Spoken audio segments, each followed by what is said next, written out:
में ही हमें देखने को मिलता। तो व्हाट इफ सीजन 2 का एक प्रोमो आया है जिसके शुरुआत में ही हमें देखने को मिलता है कि यहाँ पे वॉचर कैप्टन कार्टर को लोकी का यग्द्रसिल ट्री दिखाते हैं और यहाँ पर हम वो बेल्स देख सकते हैं। अब ऑब्वियसली ये जो बेल्स हम यहाँ पर देख रहे हैं ये प्रोमो के लिए ऐड किया गया है, जो कि आप देखकर ही बता सकते हो, क्योंकि ओरिजिनल वाला तो हम लोगों ने लोकी सीरीज में देख रखा है। तो हो सकता है कि हमें इसमें लोकी देखने को मिले। जैसा कि मैंने आपको पहले के व्हाट इफ सीजन 2 के ब्रेकडाउन वाले वीडियो में बताया था कि इस सीरीज में वॉचर कैप्टन कार्टर को पकड़कर चलेगा, मतलब कि वो one of the main lead होगी, जो कि हमें थ्रू आउट द सीरीज देखने को मिलेगी, जैसा कि फर्स्ट सीजन में भी हुआ था। बट इस सीजन बहुत कुछ नया होने वाला है। जैसा कि हम लोग इस सीन के अंदर देख सकते हैं कि ये चश्मिश वाला बंदा हल्कबस्टर आर्मर को कंट्रोल कर रहा है। अब आपको अगर याद ना हो तो ये चश्मिश बंदा और कोई नहीं बल्कि जस्टिन हैमर है, जो कि हमें आयरन मैन 2 में देखने को मिला था। एंड यहाँ पर ये जो कर रहा है उससे ये बात साफ हो जाती है कि what if Harry Hogan save the Christmas में क्या होने वाला है। तो basically Justin hammer iron man के टेक को चोरी करेगा, जो कि सॉर्ट ऑफ आर्मर वॉर्स की कहानी रहती है, जो कि हमें आर्मर वॉर नाम की एक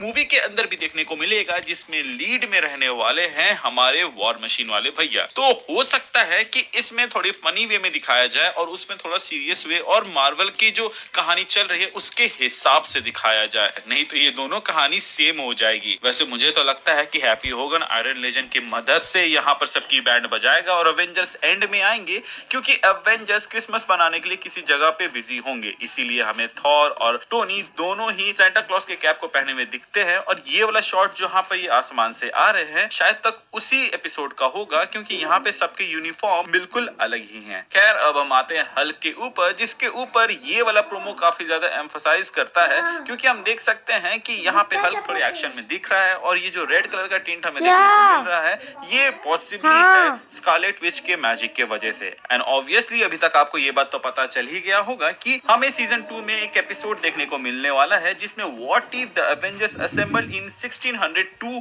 होगा, और ये फाइट वहीं पे टेक प्लेस कर रहा है। इसीलिए आपको यहाँ पे एंटमैन थोड़े पुराने तरह के कपड़े पहने हुए दिखने को मिलेगा। यहाँ पे जो रेड स्कल बकी से लड़ रहा है वो तलवार से लड़ रहा है, और यहाँ पर दोनों के ही लुक काफी बदले हुए हैं, जिसमें से रेड स्कल का लुक तो मुझे काफी ज्यादा पसंद आ रहा है। बट आपके मन में ये सवाल जरूर आ रहा होगा कि यहाँ पे एवेंजर्स आए कैसे, मतलब कि ऐसा क्या हुआ होगा कि 1602 में एवेंजर्स असेंबल हो रहे होंगे। तो मेरे ख्याल से इसके पीछे का कारण होगा ये शॉट जो कि हमें ट्रेलर में देखने को मिला था, जहां पे हम कैप्टन अमेरिका को देखते हैं कि वो टाइम स्टोन पर हमला करता है, जिसके वजह से शायद तक वो टूट जाता है, या फिर यहाँ पे मौजूद सब लोग अलग अलग टाइम में चले जाते हैं, या फिर वो लोग 1602 के टाइम में चले जाते हैं जहां पे फिर सब कोई एकजुट होते हैं। एंड यहाँ पर जो स्कारलेट विच है वो अपने मैजिक के थ्रू सबको वापस से टाइम में ले जाना चाह रही है, जहाँ पे काउरी भी आएगी, जो कि बेसिकली एक न्यू कैरेक्टर है जिसको हमें व्हाट इफ के सीजन में ही इंट्रोड्यूस कराया जाएगा और उसके ओरिजिन को बताया जाएगा, जिसके ऊपर अभी तक तो यही खबर आ रही है कि उसको स्पेस स्टोन से पावर मिलेगी एंड उसके वजह से काफी कुछ बदलेगा, और ये वन ऑफ द